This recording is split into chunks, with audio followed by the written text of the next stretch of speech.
crazy scenario. In my eyes, and Noodles, you can let me know what you think. The Rangers have back-to-back. Tonight they got Philly, and what a matchup combo in the booth they've got. Because JD is going back in the booth. Yeah, I saw that. Sam Rosen. That is insane. Legends. But the Rangers are hanging by a thread. They're basically cooked. And they're starting Jonathan Quick tonight. Don't you got to go to Shesterkin and say, we gave you $11 million a year. You can't give us a back-to-back with their life on the line? Do you guys not find that crazy?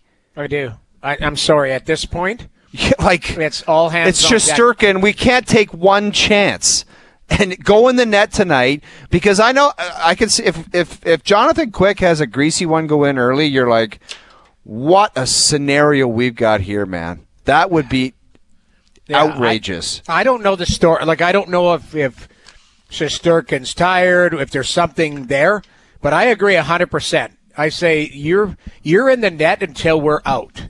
I'm sorry. We are, our best players have to be our best players. And it might just be, look, they look cooked anyways. It might just be, hey, it's not our season. It's been a disaster right from day one. New coach. They'll have a new coach next year. They might have a new manager. Who knows what Dolan will end up doing? Right. But I think Lavi, you go down swinging. You go to Shesterkin. You go to Fox. You go to Zibanejad. You go to Panarin. You say, you guys are playing 25 minutes. You're starting. You're we need these games. I'm sorry. And he might have done that already. He might have had 20 meltdowns this year. But I agree with you. I love Jonathan Quick. He's one of my favorite all but time. it's you got an $11 million goaltender. You're in tonight, and by the way, you're in tomorrow. Non-negotiable. Yeah, you got to. Yeah, that's a very good point, man. It is. It might be the white flag. Dude, imagine you're hanging on for dear life, and it's by the way, we're starting our backup goalie tonight. Well, if I went to the rink and saw the backup goalie circled, I would walk right down to the coach's office and say, "What are we doing here?" Well, we can't lose this game. All hands on deck. Best players available. Play. What are we doing? Yeah, I find that to be shocking. And it's not like sports science guys going up. We noticed that his heart rate was a little high or whatever they do. I mean, there's lots of science involved in it. But I'm joking and paraphrasing. But I'm saying this has to be a call out going, you guys are playing, I'm playing you 25 minutes tonight, you're starting, you're doing this. Yeah, and you better be good. And another thing, guys, and I think, Hazy, you brought it to my attention the other day, there's a guy in Montreal that you haven't heard a peep from all year. I think we talked to him at the President's Cup, and it's Jeff Gorton. And he just had to be removed from that situation. And yes, they did have a good year last year, but he's probably saying, I'm glad I'm not dealing with that right now. Man. James Dolan, Jeff Gordon and what he's done in Montreal has been nothing short of heroic for him to step in there. And Demidov has arrived. I'm curious to see what this kid does. And if you never want to insert him to upset the apple cart. They've got something special because somebody will have to come out. Get them an X beside their name and let him fly and see what he's got. But, it sounds like, and I've watched YouTube clips of them, so everybody's got a highlight tape. So, I try and temper my expectations, but it sounds like, by all accounts, this kid is going to be a special player and a top-tier player. They are so jacked in Montreal, man. Should be. They should be is right. They should be, absolutely, because this is a magical season, and this is the cherry on top. Demidov coming over early and being a part of this. And, again, last night they were outshot 23-4 in the first period. And Montembeault stands on his head, allows them to breathe. They end up beating Detroit 4-1. And that's it. They're in. It's not official yet, but they're effectively in. They have a 7-point buffer, 6 or 7 point buffer. Yeah. And now you've already got the Rookie of the Year. It's over. I have to believe that. I mean, I'd be shocked if anyone voted for. Well, let me ask you this: do you not agree that if there was a monthly trophy for just the heart and everything, Montreal might have a close to a queen sweep with their coach Hudson, their goaltender Nick Suzuki might be the Hart Trophy for a month. They got a lot of things that are going right for them, man. Absolutely. Yeah. And then next year, people in Montreal are already handicapping Demidov winning the Calder next year. It's Hudson this year, Demidov next year. You get excited about a lot of these things, and that's fair. but let the guy settle in. He's got to play first. Let him get into the country first. Yeah, exactly. Here's Darren Dreger, our TSN Hockey Insider. It is award season, though. You're right in terms of not necessarily who's going to win, but who's going to be nominated. Yeah. And I'm curious if you think, Dregs, we'll start with you. Marty St. Louis, could he end up, as a nominee for Coach of the Year? Could Travis Green, now that Ottawa's punched a ticket, where do you stand on that? Well, I think those men have to be in the conversation, don't they? You look at, for me at least, anyway, more Montreal than Ottawa. Ottawa made some changes, and bringing Travis in, the coaching staff was a big part of that. But it felt like, given the experience of their younger core, that the Ottawa Senators were at least drifting towards being a playoff contending team, and they've exceeded that goal. But they're also further ahead, in my mind, in the transition phase than Montreal. So why wouldn't Marty St. Louis be in that talk? And I've heard talk about all the other, potential major awards. If you had to vote today, you'd have to give strong consideration, because as much as Montreal has been planning and hoping to get to this place, honestly, guys, at the start of the year, I think that Ken Hughes and Jeff Gorton felt like, all right, let's be a real strong competitive team. If there's opportunity to add a piece here or there, we're going to do that. But let's make sure we nibble. Let's make sure we at least nibble at a playoff spot. And here they are. They're taking a bite. They've locked it down. And how do you know what's going to happen in the playoffs, right? So, both those coaches, general managers, just the players, both organizations deserve a ton of credit for where they're at. And the fact is, we know when you drop puck in the playoffs, how do you know what's going to happen in the first round? There's no way of gauging that possibility. Yeah, Dregs, we had a little mini Jerry's there, and we were, Hayes, I can't remember what you ended up with, 28% on the three Canadian teams getting past the first round. He went to 40. 40. I was 28. To step up for the country, and I was said 28, 40%. and was a little lower. But I just said, give me a week, and if it's a Battle of Ontario, then I'm on it. But if not, then I still think it'd be tough to get three through. But where do you make of it? It's amazing, and let's not forget Calgary. If Calgary wins tonight, and they're playing Mini on Friday, they've got a chance to catch Mini, which would be a sixth team, which would be insane. I don't know if they'll make it, but they're on that cusp as well. What do you make of a lot of these Canadian flavors, content going forward here, Dregs? Well, it's awesome, right? Coast to coast, we have a lot to talk about. Not just in the Toronto market, but I'm going to repeat myself. I felt like Ottawa was ready to take the step. I didn't see Montreal being as bold as they've been. So kudos to them. Toronto were always sort of on the fence. Can they get through the first round and all that? And you flip over to the West. And, Edmonton's going through some turmoil now for the playoff march, but only because of injuries, so they should be fine. Vancouver has been kicked in the shins a dozen different ways this year, yet, they continue to keep it somewhat interesting. But Calgary, for me, is a bit of an outlier because now I'm eager to see what Calgary can do, what Craig Conroy and that management group can do to bolster what they have in that group. I think a lot of us thought going into the start of the season that maybe there was going to be more of a teardown approach. And that's hard to do when you've got Nazem Kadri, you've got Jonathan Huberdeau, and you've got some other pieces that you can see being, if not cornerstone, just strong security experience pieces. Those guys have come alive, and they've kept it interesting all year. Sure, they've had sags which have kind of backed them out of the playoff conversation, but here they are again. So I love the fact that across the 7 Canadian teams, there's intrigue in all 7 markets, and I don't know that we've said that in a long time. With Darren Dreger, TSN Hockey Insider, everyone's got a different opinion of how important this game is for the Maple Leafs tonight in Tampa, back-to-back after the performance last night. What is your stance on the importance of not only a win tonight, but a better effort from the whole crew? Well, that's what it is, Brian. It's a better effort from the whole group. We know that Toronto has had recent success against Florida, but they did not play like they were ready last night to the Florida Panthers. And, there's something about Florida that just doesn't fit the eye of the players of the Toronto Maple Leafs. And you can see how that game was sort of unwinding, right?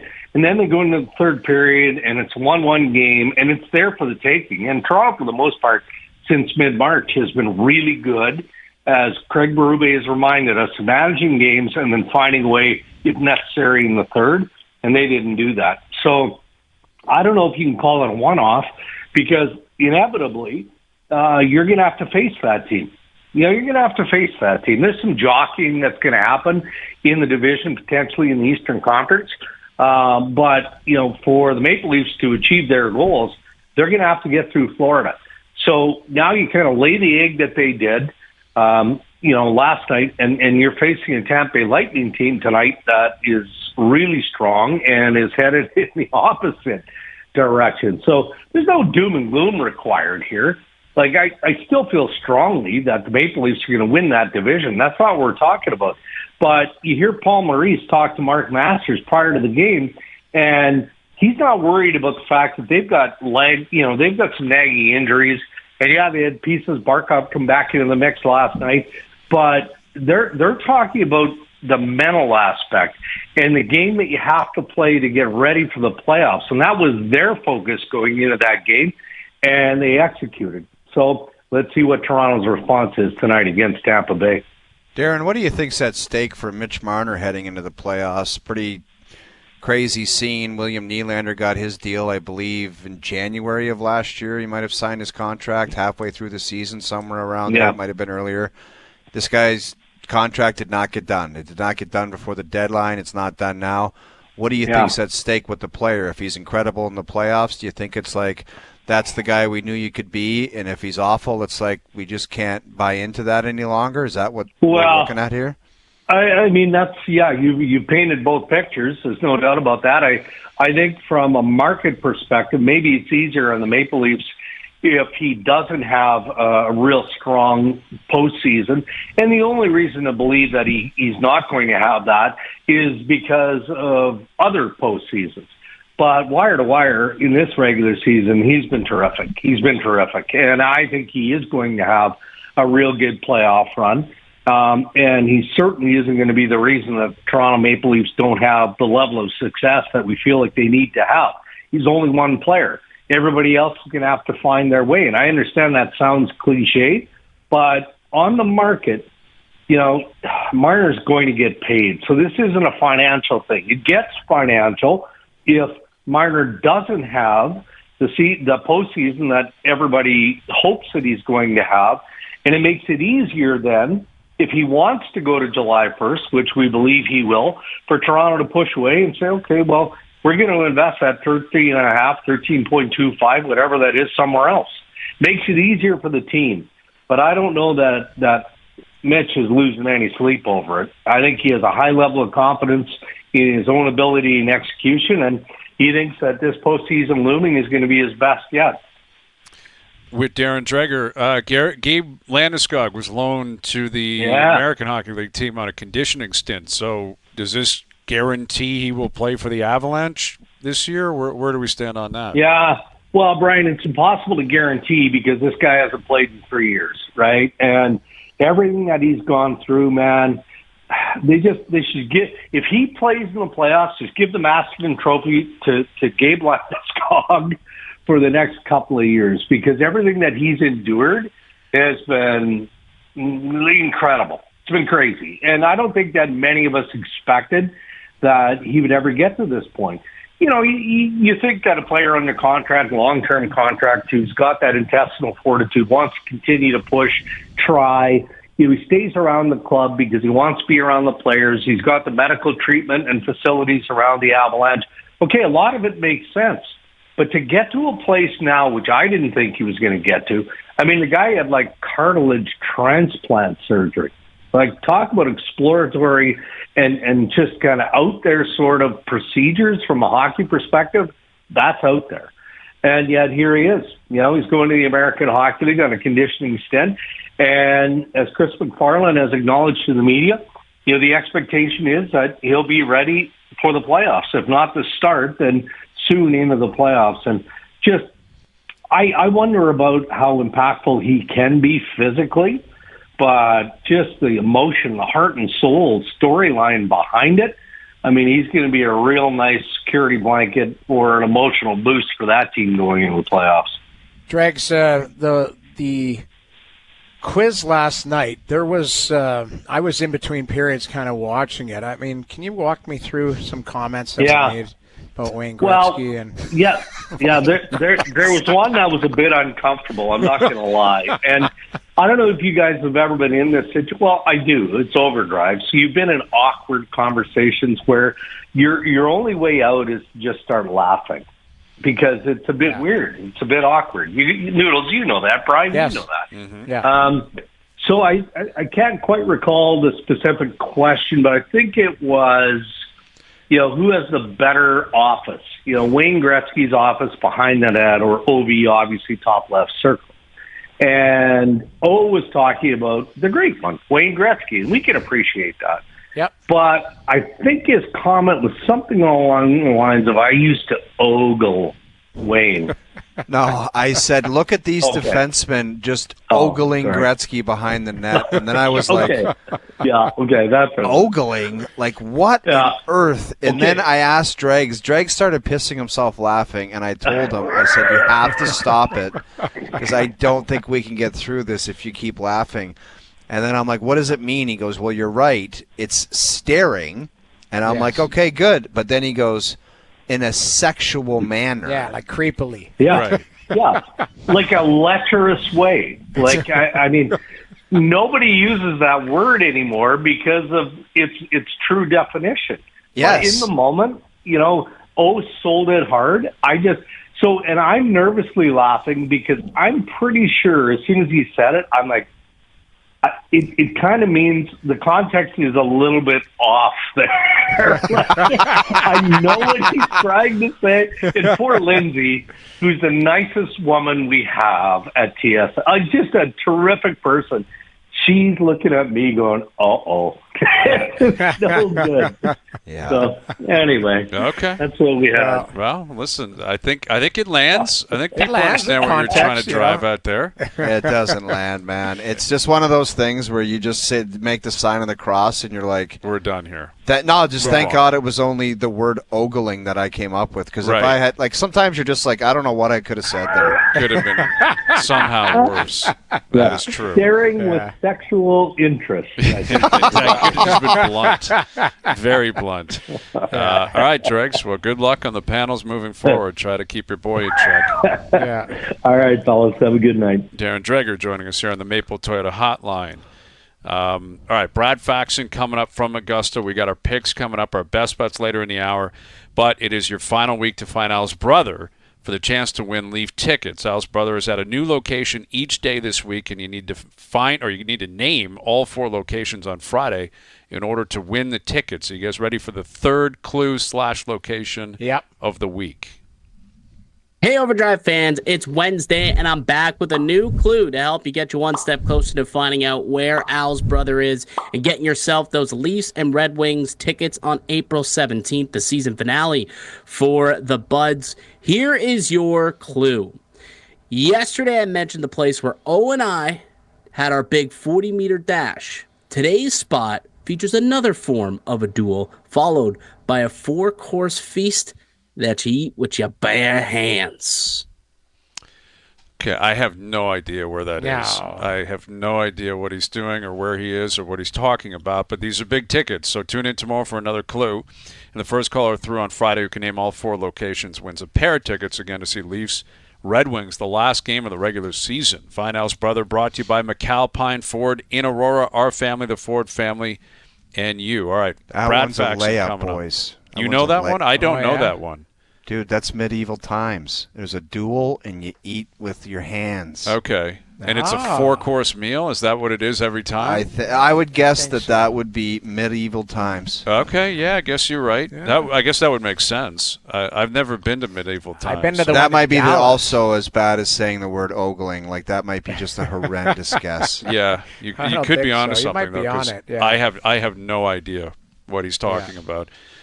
Facts coming up, our best bets coming up, and our picks for the Masters coming up. Overdrive continues. TSN 1050 and on TSN 2. All right, our picks coming up, courtesy of TaylorMade in just a few moments. It's almost go time. The Masters kicking off tomorrow. Mm-hmm. We were watching the Golf Channel today. We saw Brad Faxon was a weatherman today. He was talking about some trees down in the wind circulating through it, and we got to get into it with him to see what he was talking about. All right, let's bring him in from NBC, the Golf Channel, the Weather Network. Brad Faxon. Love it. Is that accurate, Fax? You were running out the whole weather program today, or what? You didn't know I was a meteorologist, did you? Oh, I did not, Fax. But listen, there's a friend of mine who is a meteorologist in Rhode Island, where I grew up, and there's an effect called the Venturi effect, and when wind gets strong in an area and there's trees or buildings, the buildings and the trees can push it in different directions. That's the Venturi effect.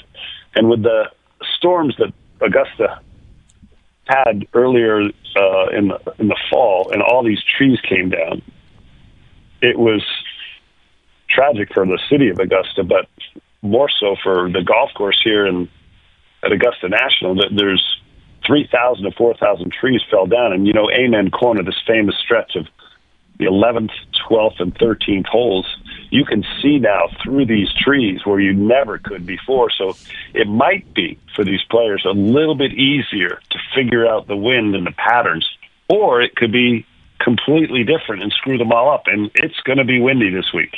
Is that Venturi effect, Fax? Is that like for Kenny Venturi, or is that another Venturi effect? Like, where's that coming from? I knew what you guys would say. What? No, it's nothing to do with Ken Venturi. But Okay. I just think it sounds cool.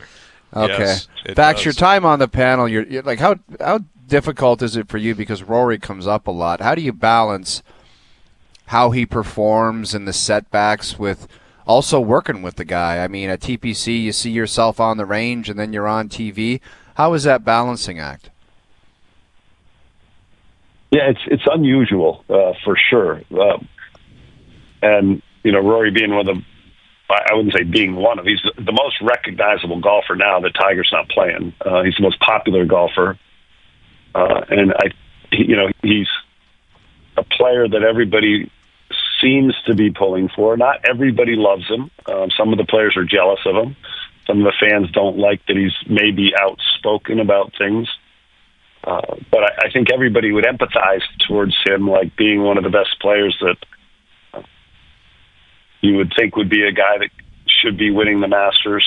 He hasn't. He's had a major drought since 2014, and he's had some near misses last year, obviously at Pinehurst at the U.S. Open when Bryson DeChambeau made that incredible up and down on 18 to beat him by a shot.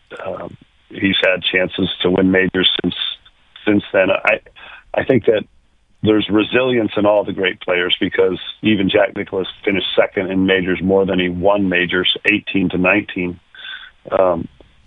You have to be able to bounce back. Tiger bounced back, maybe not as much as other players because he won so much, but I'm thinking, and I'm around him so much, that this is as comfortable as I've seen him coming into here. It's always this burden because you go through the same questions year in and year out. But his game is solid. I think he knows that his life's not going to change for the worse if he doesn't win this Masters. Mm-hmm. I think he's put it in more perspective now. And to win here at Augusta National, everybody thinks it's what you do on the greens. It's really more how far you hit it and how good are you with your irons, and can you avoid disaster. Yeah, well, that's been the question with Rory all the time. It's farther than anybody, yeah. And like Phil for years didn't have success at the British, and he finally embraced it somehow. and then he won a British Open. Like, what would embracing Augusta mean for Rory? Or does it just mean that he's got to let it fly and let it go and be the best player? That's a good analogy with Phil, and certainly the British Open for Mickelson was something that you thought would be more unlikely that Phil wins with his style of play. He was a higher ball hitter, didn't seem to be able to move the ball down very much. And I don't know, Rory looks like a guy that should be suited to win here at Augusta because of a lot of the holes that turn to right, to left. Rory can draw the ball. Yeah. And putting was always an issue. Putting's not an issue with Rory. He putts great.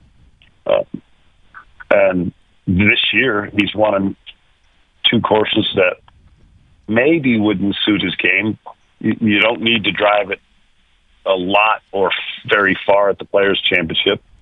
And he didn't hit a lot of fairways there. And then at Pebble Beach, the short iron stuff, which he excelled in that week, really won him that tournament on greens that were smaller that were softer, so he could spin the shots too much sometimes. So he's won on unusual ways, and he's used that phrase, "I'm more of a complete golfer than I've ever been." And I believe it. With Brad Faxon, live from Augusta ahead of the Masters starting tomorrow. History would suggest very difficult to go back-to-back. It's only happened 3 times ever. Winning 3 times in 4 years has only happened once, Jack Nicklaus, back, I think, in the 60s and 70s. With that in mind, can you make a case for why Scottie Scheffler will win this week? Will or won't? Either way. Where do you stand on Scottie and his chances? Oh, well, yeah, well, he obviously, everybody knows that he was hurt earlier this year. Over Christmas, he had an injury, he cut himself on a wine glass while he was making some ravioli, which cracks me up, the German guy making the ravioli at Christmas. But he had surgery. He didn't start off anywhere near his level of play, and he's gotten better. He's trending well. He won 7 times last year, won a gold medal. It's hard to believe that anybody can play better than that. Tiger-like year, but his ball striking's gotten better. His putting is improving seemingly week to week. He's defending champion. He's saying all the right things. And he's the overwhelming favorite. Some people giving him odds like 30% over the field. It's remarkable. And the guys that hit a great tee to green start off with an advantage. He's one of those guys that's got pinpoint accuracy, and he can move the ball in 2 different directions. So I don't know. I think there's guys that you might not think of that have a good chance to win here. Canadian Corey Connors jumps to the top of the list with the trend he's going on, how good he's hitting his irons. He hits it plenty far enough. It's going to be windy, and Corey can keep the ball low. And because of the rains on Monday, the greens are slightly slower and slightly softer. Can he shoot 67 on Sunday, though, Fax? Yeah, I know. You got to do it on Sunday. But he's gotten better with his putter. He switched putters, that center shaft, that thing's been helping him. And I think there's a guy named Sepp Straka that he's won a few times now.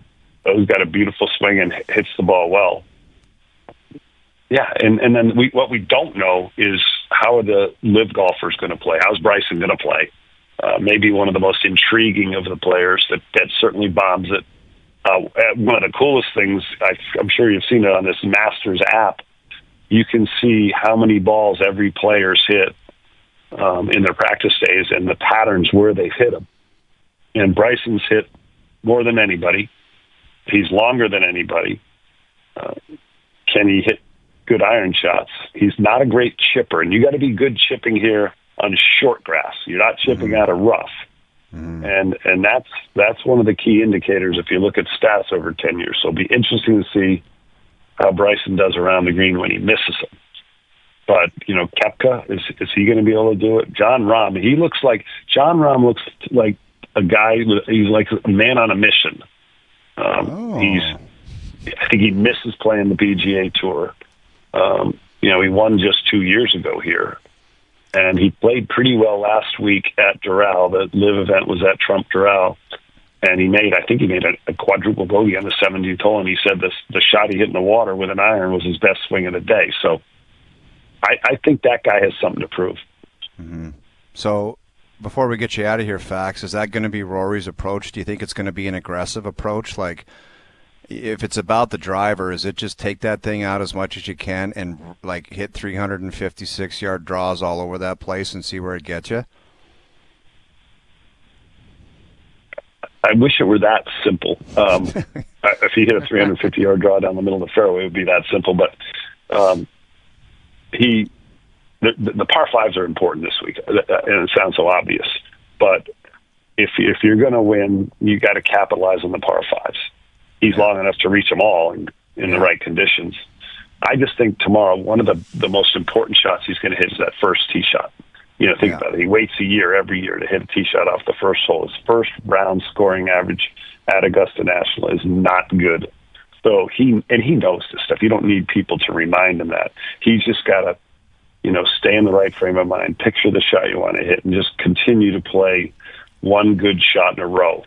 If he can do that and stay away from the noise, and he's pretty good at staying away from the noise, I think we're going to see him with a big chance on Sunday. Cannot wait for it. It's going to be great starting tomorrow. Great stuff as always on the Golf Channel, NBC. You'll be doing that all weekend. Enjoy it, Brad. We really appreciate you finding some time for us. No, it's good to talk to you guys as always. I'm sitting here just outside. We're live with Brandel, Rich, and Paul McGinley is on right now. We got some guys, Graham Dillette and the group from Canada is a couple doors down. ESPN's a couple doors down, and the sun is starting to set. It is so perfect out here right now. You would never want to leave. Yeah. We're jealous, man. Believe me. We can only imagine what that looks like. Enjoy it. Thanks, Fax. Thanks, you guys. Enjoy being on. There he is, Brad Faxon, setting the scene for how beautiful it is down at Augusta right now. Yeah, Duthie and Graham Dillette and Bobby Weeks are probably playing cards, having wine at the desk, wrapped up for the day. They got 100%. A great 100%. setup, man. They got a great setup. That little media building gondola they have there with NBC, ESPN, TSN is in there. It's an incredible setup. Incredible. And they also have like an animal house that they rent, so it's like a circus there, isn't it? Did you go into the media room, Hayes? Yeah, I did. Yeah, I went in to see them and did the whole tour there. It's incredible, the facilities, because you look back on the range. The range is right behind them, and the practice area is right behind them. Like the short game areas in the background, and it's incredible to see. It's a great setup. It's right as you walk in to the grounds. You've been there. Like when you come through the gate and you're walking down that first kind of walkway, I guess it is, they're right there. It's an incredible setup. All right, let's come back and get to our picks here. All right, we'll come back and we'll get to our picks because we know what's coming. Before we get out of here, let's get to our best bets powered by FanDuel. Make your picks and assemble a same-game parlay in seconds on the FanDuel Sportsbook app. Looking at the Leaf game tonight, I'm on the over. Total's high, but I think the best players in the game on both sides have to show up tonight. I think they will show up tonight. I think Matthews, anytime point. William Nylander, 3+ shots on goal. That pay at plus 260. That's your parlay for the game tonight.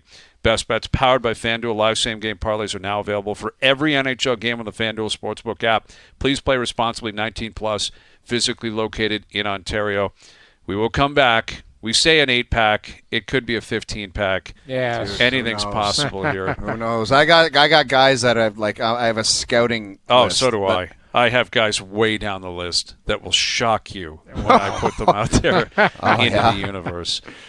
Overdrive continues. We'll get to our Masters picks next.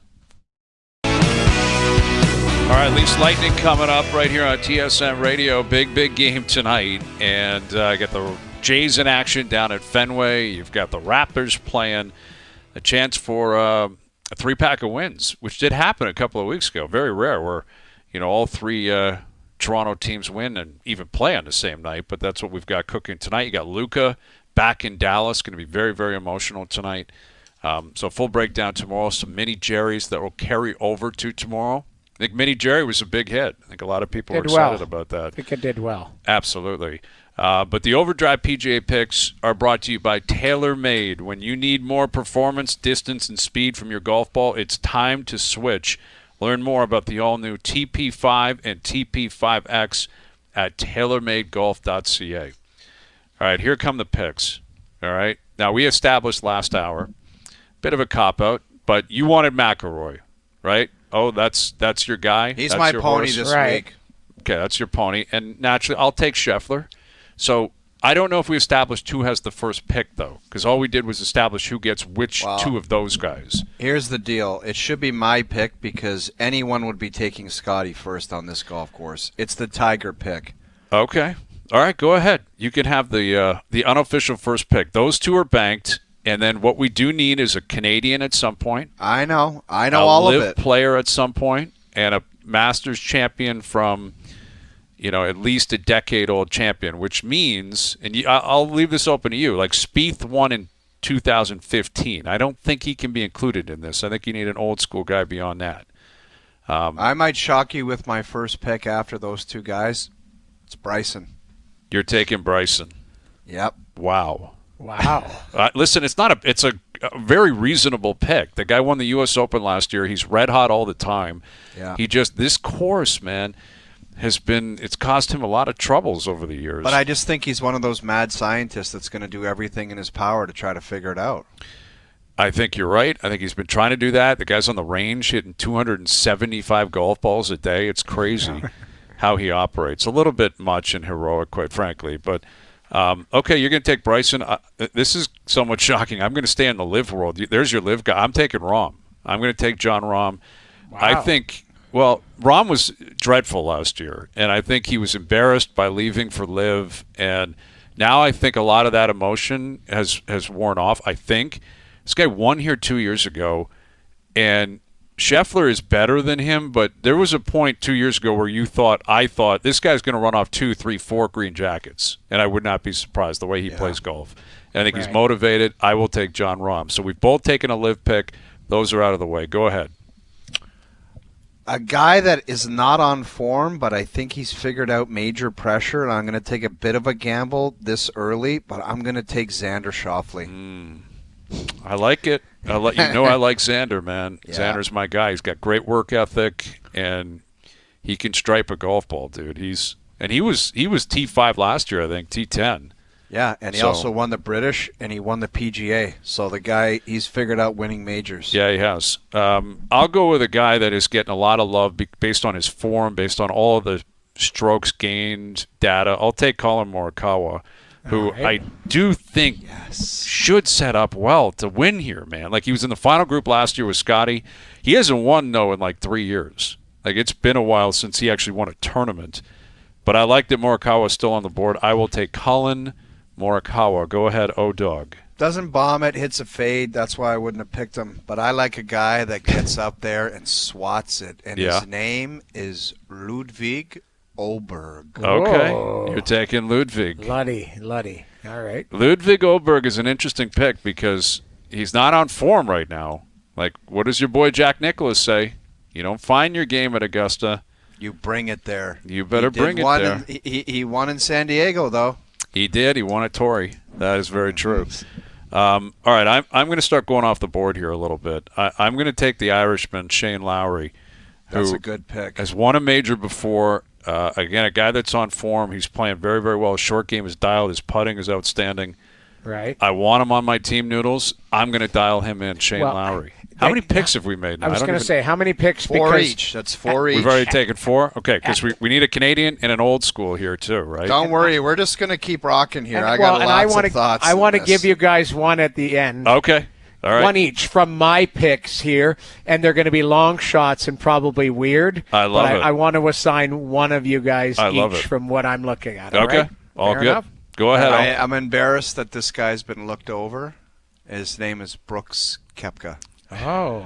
Yeah. Okay. Yeah. Brooks is a serious player, man. Like, he shows up. He didn't have a great year last year, but that is somewhat embarrassing that he's still on the board. Yeah. Okay, you know what I'm going to do? I'm going to take a sneaky little pick here. A sneaky Russell Henley Oh, my God. Rusty Henley, who has been winning a lot lately. He was in Montreal. We saw him paired up with Scheffler, man, President's Trophy. He was a serious player in Montreal. Russell Henley is my next pick. Go ahead. That is insane. No, I like him a lot this week, man. A lot. Go ahead. I'm going to go on Phil's advice. Joaquin Niemann, Phil Mickelson thinks is the best player in the world. Which is ridiculous, clearly. Like a I don't stupid care. comment I'm going to from Phil, take a stab at Joaquin Niemann. Okay. You're taking Joaquin. I'm going to take my boy. I met him at Oakdale. I played with him at Oakdale. I set him into a completely new stratosphere when I almost chipped in at 6 at Oakdale. Tommy Fleetwood. Tommy Fleetwood is Thomas your guy. Wow. Fleetwood is my guy. I'm going to take a guy, Hazy. Yeah. We talk about distance at Augusta National. I know who you're taking here. We saw a guy a few weeks back absolutely hit missiles and let him cook Min Woo Lee. Yes, I like that pick. I had him on my list here. All right, so how many have we taken now? Is that it? Like, how about I take one more guy, then we got to take a Canadian and. Well, I'm taking Keegan, so you can take 2 more guys. All right, I'm going to take JT. It concerns me his caddy pulled the shoe with a bad back. I would good. literally want to strangle my caddy. I would be so angry if he called me the week of the Masters and said I sneezed and I can't make it. Would and Fluff you know make the that call? he gets buckled every night, and he's like, I blew my back out. Would you call in Fluff then? He should call in Fluff. You're right, Noodles. He should. But no, he called in actually Max Homa just got rid of his caddy, or his caddy left him, and now he's on the bag for JT. So I will take Justin Thomas, and you know I have to take my boy Bill Zalatoris. Oh, Bill Zalatoris. Wow. Yep, there you go. Okay, Well, Canadian. Hang on, one more transaction. One more transaction. Seriously? I want Wyndham Clark, and you can have Decky. Ooh, I'll take Decky. I'll take Decky. I'm not going to give one. I want to throw this name out here before I take my picks for you, but I have a buddy who's a golf insider, and he sent me a note, and he said, why is nobody taking Bobby Mack? Oh, Bob McIntyre. I love Bob McIntyre because he said, top 10 lefties do well. They're number 16 in the world. Okay. You know what? I like the way you're thinking. I'll take Bob McIntyre. You take Akshay Bhatia, another young lefty who's on fire. I love it. Can't putt, but I love him. You got Bhatia with his glasses and his long putter, and I'll take Bob McIntyre. I like that, Noodles. Great call. Well, all right. Go ahead. Oh, I'll give you the first Canadian. I'm going to take. Do I take Corey?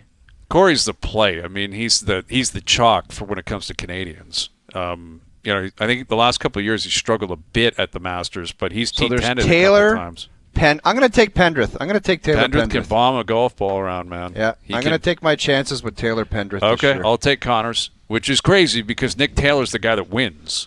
Like, he wins big tournaments, but he's missed the cut 9 straight majors. Concerning. Is concerning, and he doesn't hit the ball as far. And at a place like Augusta, you got to stripe the ball, and Connors does it, and Pendrith does it.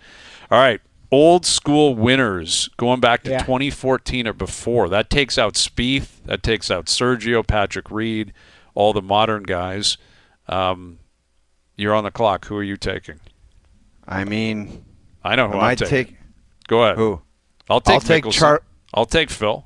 Okay, I'll take Charlie Schwartzel. Go ahead. You can Charlie Schwartzel, and I'll take Phil Mickelson, man. Phil was in contention at Doral. Actually, I don't think I can take Charlie Schwartzel. Is he back far enough? I don't know if he was either, but I'll give him to take Adam Scott then, or Bubba or something like that. No, Charles was 2011. Yeah, you could take him. Yeah. He's your guy. You know what? I'll take Bubba. I'm not going to take Charlie Schwartzel. I'll take Bubba Watson. All right. You take Bubba. I'll take Phil. All right, Noodles. Do you have anything else you want to throw out? Well, these are long shots, but you got Tom Hogg. I like Tom Hoagie. I like Tommy Hogg. Tom Hogg. Tom Hogg. I'll take a Hoggy. Yeah, and Hayes, you got Chris Kirk. Okay. Not a bad player. Kirky can play. I don't mind Kirky. I wanted to find long odds, but guys who still aren't. I love Hoagie. Hoagie works with my coach. Hoagie can roll the rock, guy. Man. Okay. Yeah, I'll take Kirky. You take Hoagie. Yeah. By the way, I'm eliminating Bubba Watson, and I'm taking Adam Scott. Yeah, Adam Scott's Scott your is play. Yeah. Scott's clearly your play. Yeah. I wanted to take Aaron Rye, Lucas Glover. There's a couple other guys I like there, but J.J. Spawn. Dude, that Aaron Rye, man, you can't take him because the double pain gloves. of watching him is so. Yeah. He's the slowest golfer on tour. I know, but he's playing well right now. Dude, if him and that Harry gloves. Hall ever get paired together, it's lights out, dude. Yeah. That's a 7-hour round. Fred Ridley will drag them off the course. Yeah. All right, the OverDrive PGA Picks brought to you by TaylorMade. When you need more performance, distance, and speed from your golf ball, it's time to switch. Learn more about the all-new TP5 and TP5X at TaylorMadeGolf.ca. I think we were within the parameters of what Doogie had planned there for the picks. And I think we nailed it. Maybe a Thursday afternoon adjustment on the fly. I think that's allowed for the Masters, right? Sure. We might add a player or two tomorrow. We'll see what happens. But, it's going to be fun tomorrow. We got the Leafs tonight, Jays, Masters. It's going to be an awesome one tomorrow. All right, thanks to everyone behind the scenes for helping out. We appreciate it. Everyone for tuning in today, TV, radio, podcast, web, we appreciate that. We're out of here. Enjoy your evenings. Enjoy the games tonight. We're back tomorrow at 4 p.m. We'll chat then.